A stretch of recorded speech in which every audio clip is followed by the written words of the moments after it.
عمرك حصل لك حاجه زي كده في لايف انك ما دي كانت مثلا لايف. ده لايف لا قصدي لايف قصدي معلش سوري انا دايما معلش انا دايما في حد دماغي قدامه يعني اللي هو لايف ازل مثلا في جمهور ضيف. بقى قدامك وانا بام سي مثلا مثلا لا يعني ما حصلتش. لان اغلب الايفنتس اللي بعملها بتبقى يعني المدعوين بيبقوا ناس منتقاه، ماشي فما فيهاش لا بس قصدي عمرها مثلا لا، ما هقول لك الاوتو أنا. كيو مثلا هقول لك راح الاير بيس أنا- حصل في حاجه لا فالدنيا هقول لك كان في ايفنت بعمله قريب بدون ذكر الاسم يعني وكان معايا فيه كوهوست شخصيه لذيذه جدا امريكاني.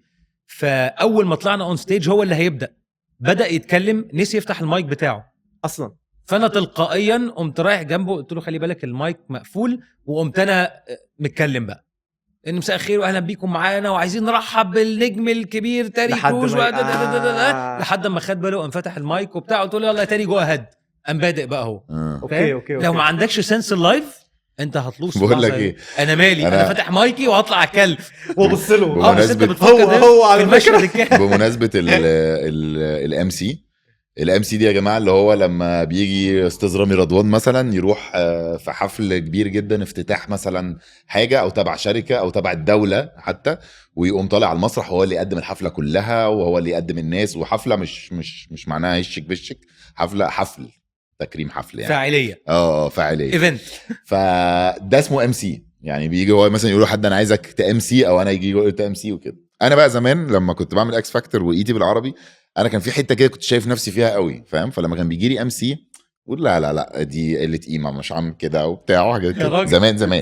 زمان قبل ما انتوا اصلا اتك على زمان تاني بس زمان ما سمعتش. زمان ماشي. وكنت الحاجه الوحيده اللي عملتها دبي انترناشونال فيلم فيستيفال، مهرجان دبي ايه الدوري السينمائي ده، وكنت انا ورايا بالراشد وعملنا بص بوم بوم بوم بوم، كانت حلوه قوي. فقلت بص عارف انت الجو اللي هو ايه يالا السوفيستيكيشن ده، قمت ايه انا هسيب نفسي بقى في الحته اللي فوق دي ومش هعمل ايه ام سي تاني.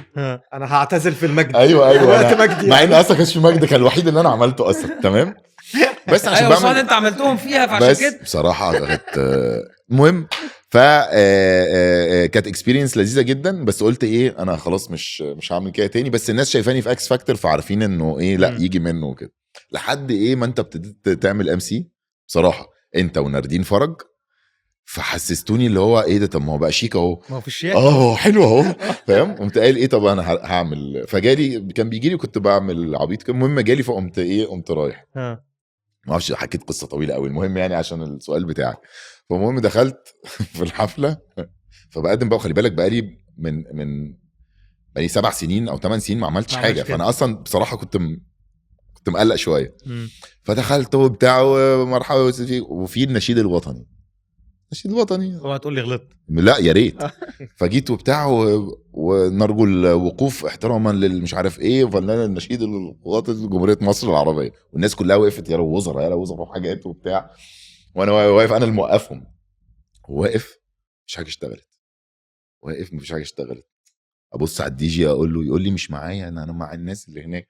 الله يخرب بيتك، طب انا وقفتهم يعني حتى مش هقدر غني اجود بقى بلادي على طول. عملت كده ايه ده، برافو عليا. عملت كده غنيت النشيد الوطني كله لحد ما قام داخل الدي جي قام شغلها على الاغنيه عمل ريميكس، دخل بريميكس والله اتلحقت. بس انا قاعد بفكر ان هم كلهم واقفين، فانا حتى ما اقدرش اللي هو اقوم مكمل السكريبت. طبعا ما انتوا واقفين وقفتكم ليه فاهم قصدي. قمت قمت مغني بقى، مغنيتها بقى بصوت الجعر ده فاهم. بلادي لا كمل كده عشان عايز اعرف الجمهور شاف ايه. سمع ايه. يا ريتك فضلت ساكت يا اخي. دي احداث بقى الاول قبل ما اول ما بس بدل يغني الناس بصت لبعض قامت قاعده اللي هو ايه. طب حلوه شغلانه الام سي دي بالنسبه لك يعني، انت بتحبها؟ بحبها لذيذه. ممتع ان انت تبقى بتحتك بالجمهور بصوره مباشره، بس انا فيري بيكي في الحاجات اللي بعملها. يعني مش اي حاجه على ايه بقى؟ لا يعني اي حد بيبعت لي عايز لايفنت لازم يبعت لي الويب سايت بتاع الشركه واقعد ادرس مين دول وعملوا ايه فيا اما بابروف يا اما بعتذر. مش اي حد بطلع معاه، لانه خلي بالك برضو ساعات الناس اللي مش بروفيشنال شويه بتلاقي الموضوع بيقلب عشوائي جدا. فالعشوائيه دي في الحفل نفسه. طبعا مم. طبعا Organization. لخبطة بقى، وتلاقي قبل ما تطلع يقول لك طب بص احنا فلان اللي هيطلع يتكلم لا مش علان وترتان، وطب بقول لك ايه الاسم الفلاني، وتيجي تقول لهم طب فبتبقى لايصه بروتوكوليا بقى. لازم في الضيوف نرحب بكذا كذا كذا كذا في الاول، لا رحب على طول يا جماعه ما ينفعش، فاهم؟ فعشان كده بقيت فيري بيكي في ايه الايفنت اللي هعمله، بكراود عامل ازاي، بالحاجات دي كلها، يعني ليها حسبه كده، حسابات بحسبها عشان اخد قرار انه هعمل ده او مش هعمله.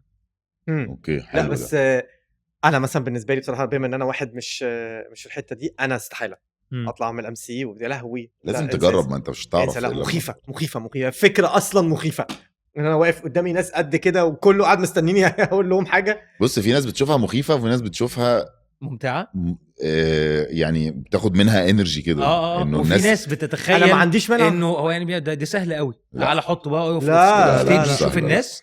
لا لازم احكي لكم على اول ايفنت اي واز ام سينج، ده اول ايفنت في حياتي بقى زمان قوي، كان ايفنت البيبسي خلاص، وحفله لعمرو دياب. فانت تخيل ان انا اول مره هقف اون ستيج قدام الجمهور، رعب، جمهور الهضبه، جمهور متخيل بقى ده الافات يعني آلافات. حفله كبيره. وبعدين انا اصل ممكن طالع تبقى حفله شركه بيبسي، فاللي هي مثلا فيها 1000 واحد. بيبسي اللي عامله الايفنت، وفي اكتيفيشن كان براند تاني عامله قبل على طول لعمرو دياب خلاص. فطبعا انا قعدت اللحظه افكر قبل ما اطلع، انا كجمهور واقف مستني الهضبه يطلع، مين ده؟ بس الاكتيفيشن كان لذيذ، كان كوره فري ستايل بس. فقلت ايه، انا لازم، ودي التركات الواحد بيلعب بيها بقى لما يطلع اون ستيج، انك تشد الناس معاك. فاول ما طلعت بدل ما هقدم وبتاع، طبعا بعد مساء الخير ومنورين والنهارده وان شاء الله حفله جامده ومش عارف ايه فقلت الناس دي جايه ليه؟ عشان الهضبه. طب العب بقى في المنطقه دي.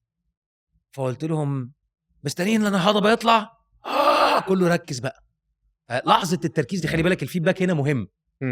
فاول فيدباك يوجولي ما بيبقاش الاعلى، فتعمل ايه؟ تقوم متني السؤال، لا يا جماعه طب ما هو كده مش هيجي، مستنيين الهضبه. الناس ولعت، ده اداني انرجي بقى خلاص. طيب هو هيبقى معانا كمان شويه وبتاع وتعالى بس الاول نشجع النجوم اللي طالعه. عدينا الاكتيفيشن الظريف اللطيف، قدمت الهضبه، نزلت اوف ستيج. اوكي. في تريكات بقى انت في اللايف لازم تلعب بيه، لانه مثلا كان في ايفنت عملته من فتره مش بعيده يعني، فجيت في جزء وانا كان في نص مش قليل يعني، فانا عارف اوريدي انه لما اقرا كل ده الناس هتبدا ترغي مع بعض وبتاع، طبعا هتفقد تركيزها شويه وكلام من ده. 100%. فلازم تلعب مع الجمهور. فتحبوا اكمل ولا اقول لكم مفاجاتين؟ فانا طبعا متوقع الرد هيبقى ايه، حصل انتراكشن. قول المفاجاتين. لا يا جماعه يعني اقول المفاجاتين ولا اكمل؟ لا قول المفاجاتين. قلت لهم هم مش هيبقوا مفاجاتين، انا كده كده لازم اكمل، وقمت مكمل.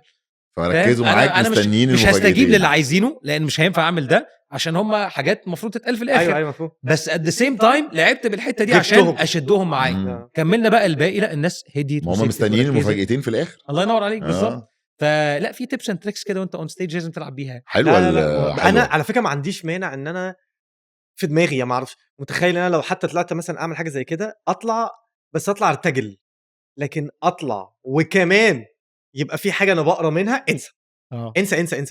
لا سيبوني بقى اطلع بقى لحظه انسى. اهلا وسهلا بكم في حفلنا. لحظه يا حبيبي. اطلع هشوط بقى، سيبوني بقى اهزر بقى وزي ما تيجي. you don't get for brand ما عندكش رفاهيه الارتجال. انا عارف. وفي حاجات مطلوب انها تتقال، كي ووردز لازم تتقال، وده يتقدموا الاول. هتطلع امتى، وفي فيديو هيتلعب امتى، وفي اللحظه دي لما تقدم فلان الفلاني هيبقى عامل حساب ان هو هيطلع. ففي سيكونس معين ما ينفعش ان انت. بس انا ده بالنسبه لي لذيذ لان هو مترتب. والناس اللي قاعده ناس جايه عارفه ان هي هتسمع كده. بس انا مثلا اللي اطلع مع الهضبه والشعب، اصل واحد ممكن يطلع يشتمني فكله يعمل عارف جو الاهلي والزمالك، ممكن اتعمل عليا حفله. ايه ده ليه؟ طيب فاهم. هو اصلا احساس ان انت طالع عارف ان هم مش عايزينك، هم مستنيين الراجل اللي دمه تقيل قوي فعلا، دمه تقيل قوي بصراحه. ايوه انت مين يلا. عشان كده لازم تنكشهم بقى وبتاع وتجراب their attention عشان تعرف تكمل.